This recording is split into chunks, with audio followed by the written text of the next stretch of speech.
Hey, what's up everyone? I'm making this guide to showcase Videl. I feel like there's too many people within the community that really don't know much about Videl, and they always try to pin her down as the worst character in game, or not a viable character, or not a playable character. I actually don't believe that, but I understand why they say these things, and the main reason that they say this is because her lack of reflect. Yes, it's terrible, her dodge.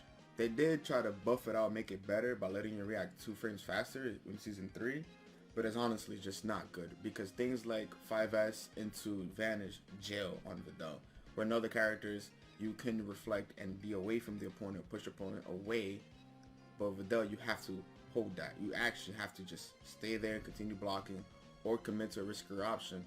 Now, I'm not saying that her dodge is good, it's not by any means, but it can be beneficial in some ways. With very niche situations, especially when the opponent sees the dodge, you can have the element of surprise where they dodge and they kind of have a moment, right?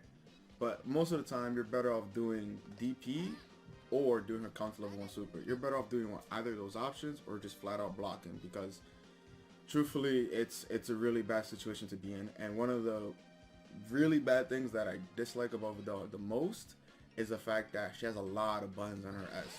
Too many buttons. And sometimes it can become an issue where you're trying to DP and you get a misinput and you have all these other go home calls coming in. So you have to be really careful. Of course, that comes down to human error, but it's good to be mindful of those situations. But with this out of the way, let's continue to get into Videl. Her strongest button is her 5S. The reason why her 5S is her strongest button is because she's able to make herself either +1, 0, or -1 on block. So, for example, if you do 5M, 5S, she's -1. If you do 5H, 5S, she's 0. If you do 5H, delay 5S, she's +1. Now, you could take this and abuse a lot of characters in the game, because a lot of characters can't reach you from this distance. Even though this is 0, a lot of characters can't reach you here. Only a few, maybe Vegito, Broly, right? But the opponent also has to know that there is 0, that is neutral. But they have to be careful at the same time, because even though this is 0, 6H gathers into this. So it becomes a mind game of, am I gonna restart my pressure, or am I gonna 6H, or am I gonna lariat, or am I just gonna sit there, watch you press a button, and then whiff punish you, right? And this leaves you at a perfect distance for a medium starter, her 5M.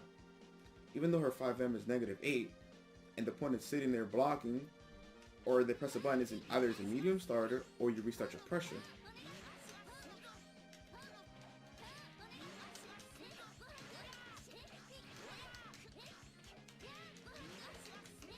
Right? You can keep doing this over and over again. Of course, you can switch it up. You can do this.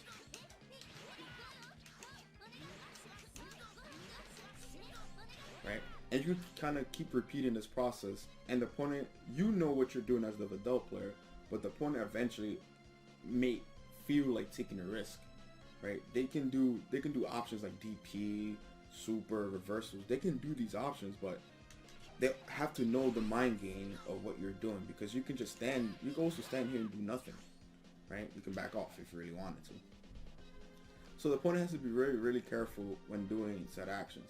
Now, let's say the opponent wants to mash. Now, if the character you're facing has a 7-frame jab, the opponent has to be very careful on mashing. The reason why is because even though this is -1, the opponent has to be careful, because here we'll trade, we'll clash.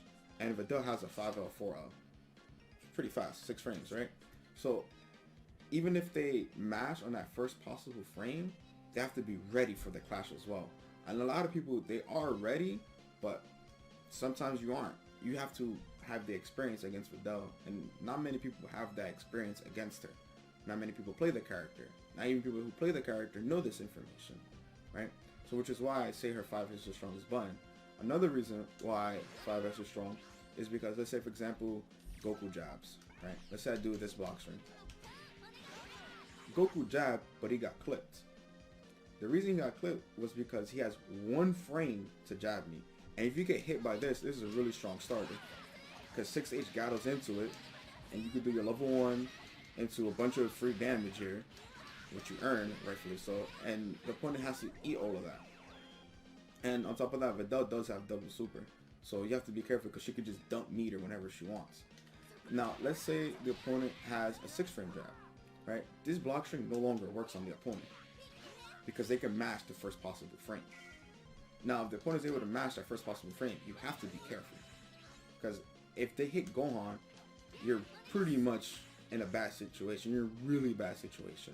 You would have to pretty much vanish here, and that's risky in its own rights, right? So you have to be really, really careful when it comes to situations like these. Now, let's say the opponent wants to match vanish. They can, right? But this just, it just goes back to this. They match vanish, we put them back in the corner, we're back in that same blender. We just keep, it becomes a scramble, and it becomes a blender at that point. But you can also just do this instead. And the opponent, if the opponent is guessing vanish, they'll get clipped every time. So it is a mind game, and you have to kind of read your opponents and see what they're doing. But if they're mashing vanish on your Gohan, now you know that's information that, hey, this guy doesn't want to block. So you use that to your advantage. When it comes to those Oki situations, my favorite go-to is her jump to us. The reason why I like her jump to us is because if the opponent decides to take the hit, but those one of those few characters in games who are still able to do double super without scaling. Now, if the opponent decides to block on Wake Up, which they probably should, it leaves Videl in a really good situation because jump to us can leave you +7. It could go up to +11. Yeah, the highest I've seen it was +11. It really depends when the Gohan hits. So depending when the Gohan hits, that's how plus you might be. So here, for example, the number might change. It's +7 again. But that number does vary. So it's really good to have that situation where you're still keeping your plus frames, keeping your pressure on, right?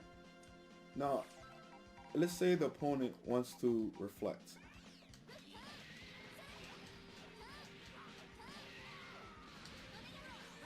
If the opponent reflects, of course they can reflect tag, reflect buttons, but you're +5.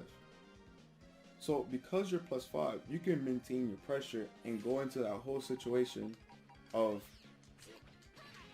and keep going, just call Gohan over and over and kind of force them to make a decision again. Now, if they want to, let's say they want to reflect and do nothing. They just want to reflect and continue blocking.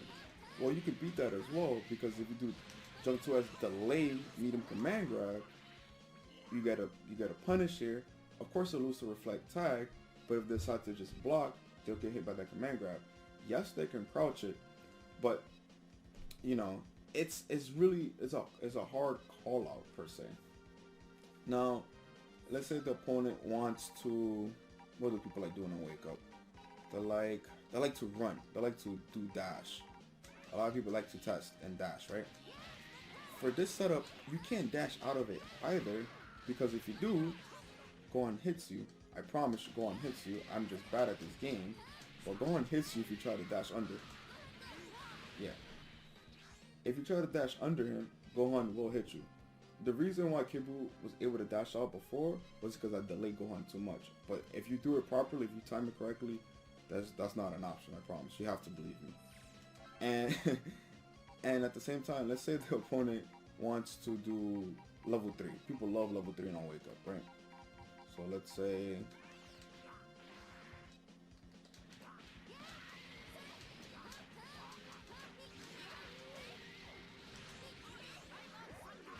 it's a safe jump.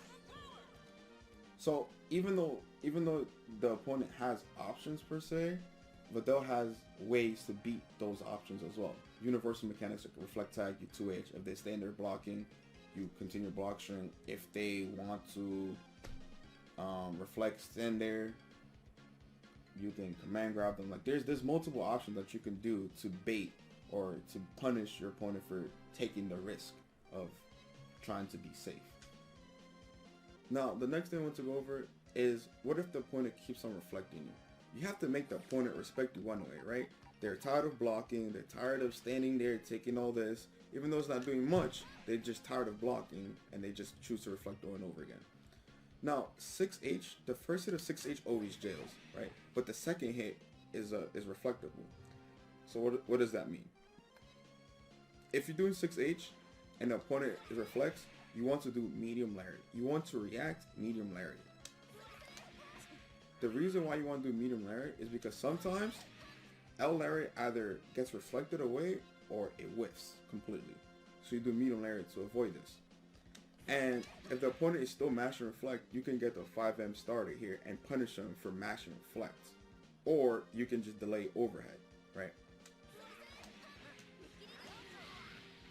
And even if they want to continue mashing reflect and you beat it into them that they can't do that, you always have the option of command grab.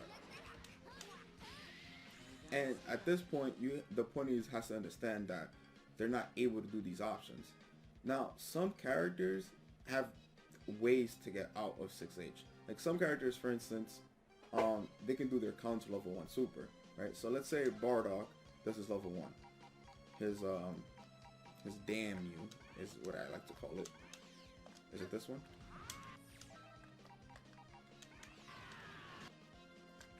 Yeah, this one. Okay.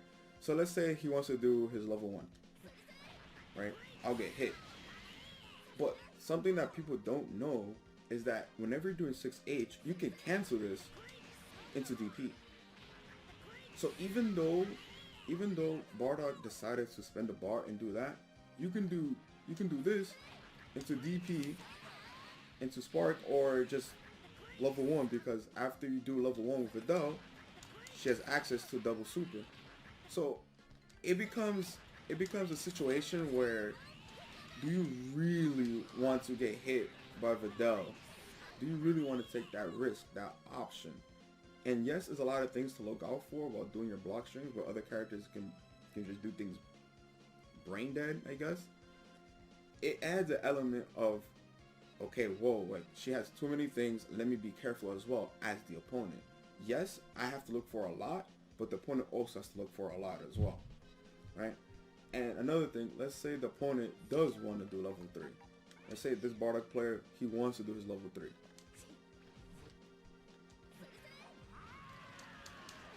You can DP it as well. You can DP any super in this game. After 6H, you can DP every super. From most of the casts I've tested, you can DP pretty much every super. Let me test Broly's to just real quick be sure. I don't know if this one reaches. This one. Yeah, it does reach.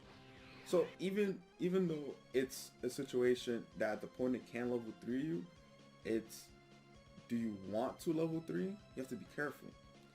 And another thing about 6H is that you can guard cancel it. People don't know that you can guard cancel it. This one takes a lot more skill to do, but you can guard cancel here, and you can beat it. Now, this is, again, the same way the opponent can guard cancel or reflect, you can DP on reaction. So if the opponent is like, man, I'm tired of blocking, I'm tired of reflecting, I'm tired of mashing, nothing's working, I'm gonna just guard cancel. You punish them by doing DP.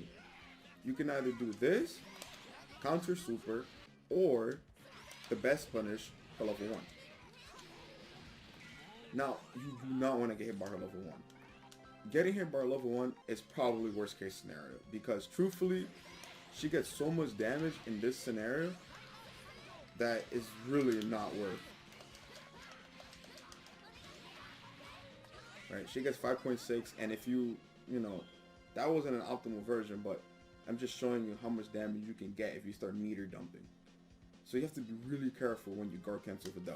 It's one of those things where sometimes you're better off blocking, because if you commit to a risky option, it's gonna be your life. And lastly, I'm going to include a few combos, a few BNBs, some combos that are kind of hard to do, some that are BNBs.